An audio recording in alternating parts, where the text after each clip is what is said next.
Assalamualaikum warahmatullahi wabarakatuh. Bagaimana kabar kalian semua hari ini?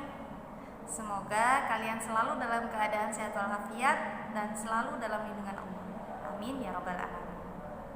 Oke nak, sebelum pembelajaran kita mulai, marilah kita awali dengan berdoa terlebih dahulu. Berdoa, mulai.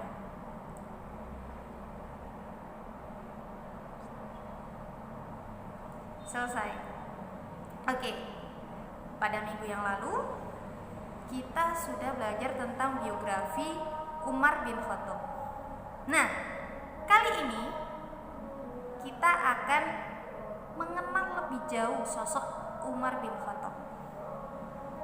Kita akan belajar tentang masa kekhalifahan Umar bin Khattab. Apa saja prestasi-prestasi Umar bin Khattab yang sudah dikerjakan di saat kepemimpinannya. Simak videonya baik-baik ya. Umar bin Khattab termasuk orang yang paling awal masuk Islam atau disebut as-sabiqun al-awwalun. Sejak masuk Islam, Umarlah yang memprakarsai era keterbukaan dalam dakwah. Keberanian Umar bin Khattab memisahkan antara kebenaran dengan kebatilan membuatnya dijuluki Al-Faruq. Sementara di masa jahiliyah, Umar termasuk orang yang berpengaruh di Quraisy. Beliau sering diutus untuk menjadi duta bagi suku-suku Quraisy yang berselisih. Di masa Khalifah Abu Bakar, Umar bin Khattab adalah sahabat dan penasehat terdekat sang khalifah. Selain itu, kredibilitas dan kemampuannya dalam membantu khalifah membuat ia ditunjuk langsung oleh Abu Bakar sebagai penggantinya. Ia dijuluki Khalifah Rasulullah yang artinya pengganti dari pengganti Rasulullah. Namun julukan ini akhirnya berubah menjadi Amirul Mukminin. Tidak seperti di masa Abu Bakar As-Siddiq yang terjadi masalah stabilitas politik atau keberlanjutan agama akibat banyak gerakan murtad dan munculnya nabi baru. Di masa Umar bin Khattab, kondisi politik dalam negeri jauh lebih stabil dan aman. Hal ini karena keberhasilan khalifah sebelumnya mengatasi masalah tersebut melalui gerakan militer. Akhirnya membuat keadaan Jazirah Arab bersatu di bawah Khalifah Abu Bakar dan keadaan ini berlanjut di masa Umar bin Khattab. Setelah keadaan politik stabil, kaum muslimin mulai melebarkan wilayah keluar Jazirah Arab atau ekspansi wilayah. Ekspansi pertama dilakukan ke arah utara, yaitu di perbatasan antara Kekaisaran Bizantium dengan Kekaisaran Persia, yang sekarang adalah wilayah Syam dan Mesopotamia. Ekspansi ini sudah dimulai sejak masa Abu Bakar dan diteruskan oleh Khalifah Umar bin Khattab. Perang habis-habisan antara Bizantium dengan Persia dari tahun 603 hingga 628 Masehi membuat mereka lemah dan tak mampu membendung gelombang penyerbuan Muslim Arab yang telah tiba di perbatasan. Ekspansi Muslim adalah perang model baru.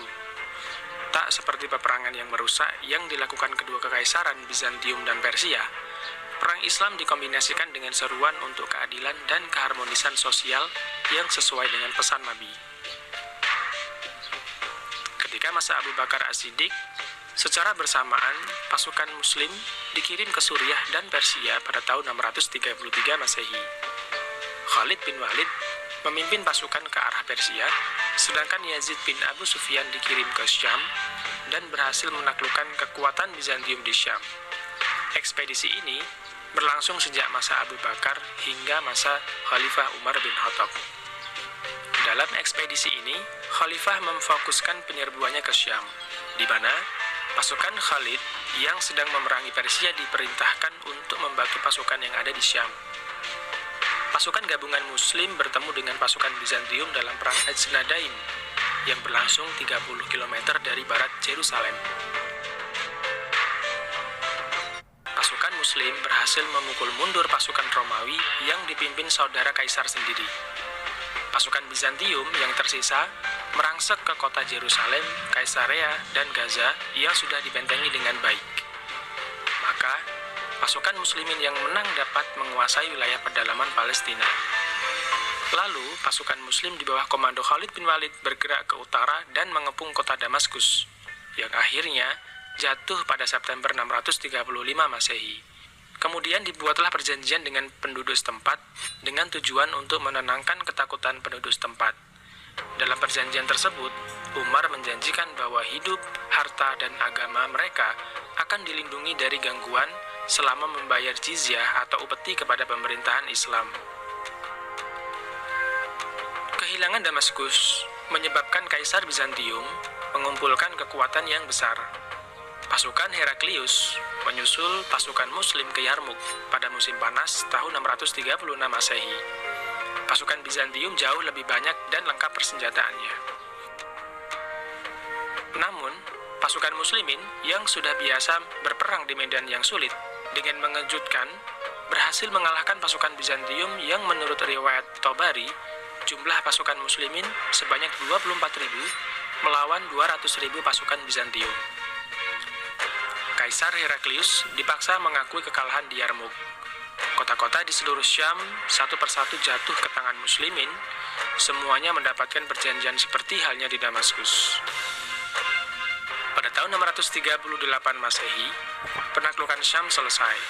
Dalam beberapa tahun, Syam berubah menjadi provinsi kekhalifahan Islam yang baru tumbuh. Dan diangkatlah Muawiyah bin Abu Sufyan menjadi gubernur di sana. Bagi Kekaisaran Bizantium, kehilangan Syam ibarat menjadi kartu domino pertama yang jatuh pada akhir kemunduran penerus Kekaisaran Romawi tersebut. Setelah jatuhnya Syam ke tangan kekhalifahan Islam, ekspansi berlanjut ke wilayah Mesir yang relatif cepat ditaklukkan pada tahun 642 Masehi. Dalam kisah peperangan di Syam, terdapat cerita menarik, yaitu pencopotan Khalid bin Walid sebagai panglima tertinggi oleh Khalifah Umar bin Khattab dan digantikan oleh Ubaidah bin Jarrah. Pencopotan Khalid bin Walid ini sangat mengejutkan bagi kaum muslimin. Namun, Khalifah Umar bin Khattab memiliki alasan yang luar biasa, di mana Umar berniat mengingatkan pasukan Islam bahwa Allah lah yang menjadi penyebab kemenangan mereka, bukan Khalid. Memang, Khalid merupakan jenderal perang yang belum pernah terkalahkan selama mengikuti peperangan. Selain itu, ketika penaklukan Yerusalem, Uskup Agung Sopronus, seorang Arab Kristen yang menjadi salah satu tokoh terkemuka gereja Yunani di Yerusalem, menolak menyerahkan Yerusalem kecuali langsung oleh Umar bin Khattab. Mendengar kabar tersebut, Umar bin Khattab berangkat dari Madinah ke Yerusalem. Umar bin Khattab berangkat dengan berkendara keledai dan ditemani pengawal.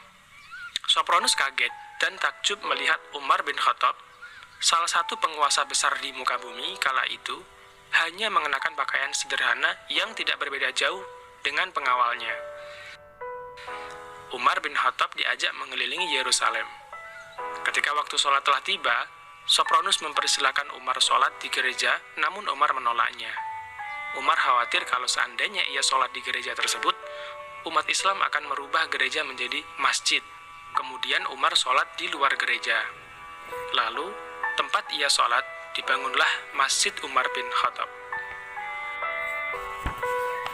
Setelah Syam jatuh, fokus perhatian khalifah kembali ke Kekaisaran Sasanid atau Kekaisaran Persia yang hampir terlupakan sejak Khalid bin Walid diperintahkan memindahkan pasukan ke Syam. Umar menunjuk Sa'ad bin Abi Waqqas untuk memimpin pasukan Muslim ke Mesopotamia tersebut. Meskipun awalnya mengalami kekalahan akibat tak mampu menghadapi pasukan gajah, bala tentara Sa'ad bin Abi Waqqas mampu mengalahkan pasukan Persia pada Perang Qadisiyah pada akhir tahun 636 Masehi. Perang ini membawa rampasan yang banyak ke Madinah untuk dibagikan sesuai dengan hukum Islam.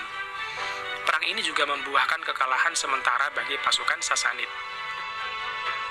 Setelah pertempuran ini, pasukan Muslim terus mendesak masuk dengan cepat sampai ke ibu kota Persia, yaitu Madain atau Ctesifon.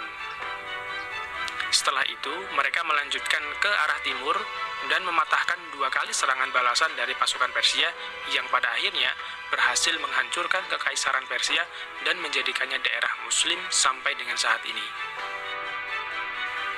Masa kekhalifahan Umar bin Khattab patut diperhatikan bukan hanya karena penaklukan militer yang cepat, melainkan juga pemerintahnya di wilayah taklukan.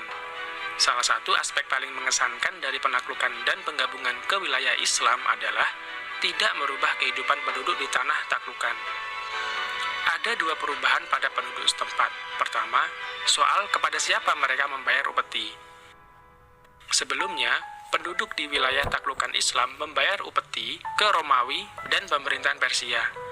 Sekarang, mereka membayar upeti ke Madinah sesuai dengan syariat Islam atau biasa disebut dengan jizyah. Jizyah dikhususkan bagi non-muslim yang tinggal di wilayah Islam sebagai ganti rugi atas perlindungan keamanan yang dijamin oleh kekhalifahan Islam. Besaran jizyah tidak jauh lebih tinggi, bahkan lebih kecil dibanding pajak yang harus dibayar ke Romawi atau Persia. Hal inilah yang membuat non-muslim lebih memilih diperintah oleh kekhalifahan Islam dibanding Romawi maupun Persia. Pada masa Umar bin Khattab ini, kehidupan ekonomi bangsa Arab sangat makmur, khususnya kaum muslimin. Harta rampasan perang dikelola oleh Baitul Mal yang didirikan Khalifah Umar untuk kepentingan umat. Baitul Mal adalah lembaga pengelola keuangan pada masanya. Selama 10 tahun, 6 bulan, 4 hari memerintah kekhalifahan Islam, Umar bin Khattab telah mengubah negara Islam muda menjadi sebuah kekuatan besar di tanah Arab. Ekspansi cepat dibarengi dengan stabilitas sosial, membuktikan kemampuan Umar bin Khattab sangat luar biasa sebagai administrator dan pemimpin. Beliau menjadi salah satu penguasa paling berhasil dalam sejarah Islam. Kesuksesannya dalam mengibarkan panji-panji Islam mengundang rasa iri dan dengki di hati musuh-musuhnya. Salah seorang di antara mereka adalah Fairuz atau Abu Lu'lu'ah. Mantan pembantu Mughirah bin Syu'bah ini telah mengakhiri hidupnya dengan cara yang amat tragis. Ia menikam Umar bin Khattab tatkala sedang memimpin sholat subuh pada Rabu 26 Zulhijjah tahun 23 Hijriah atau bertepatan pada tahun 644 Masehi. Umar bin Khattab wafat pada hari Ahad dalam usia 63 tahun, persis seperti usia Nabi dan Abu Bakar As-Siddiq.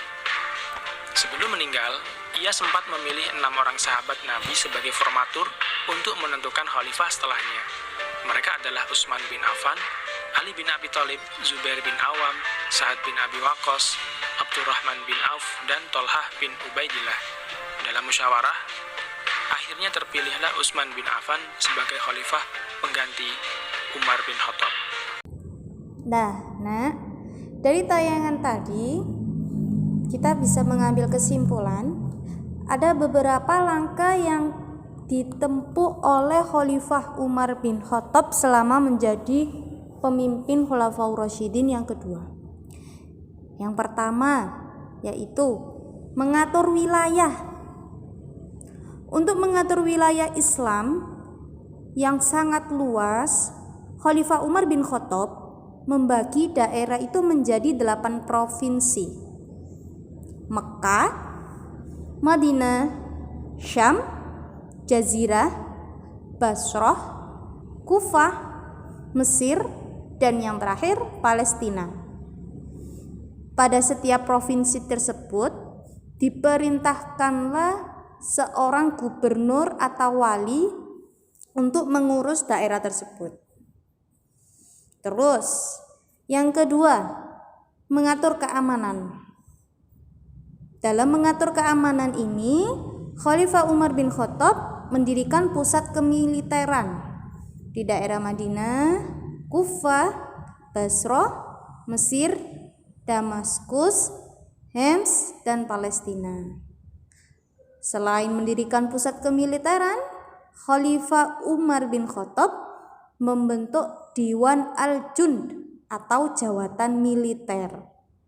Nah, bagian ini berkewajiban untuk menginventarisir dan mengelola administrasi ketentaraan.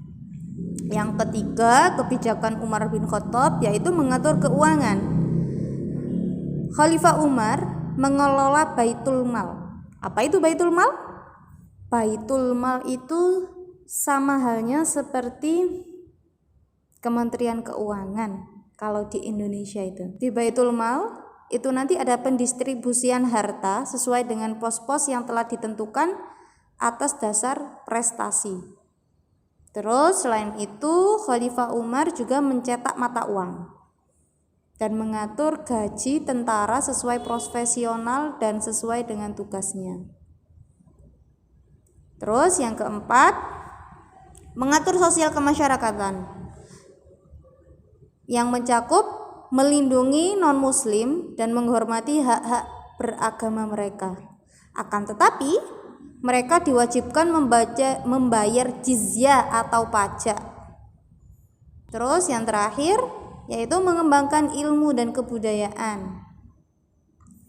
Khalifah Umar mengembangkan pusat-pusat keilmuan, menyebarkan para ulama ke berbagai pusat kota-kota yang berbeda. Sekian dari Bu Au, semoga bermanfaat. Wassalamualaikum warahmatullahi wabarakatuh.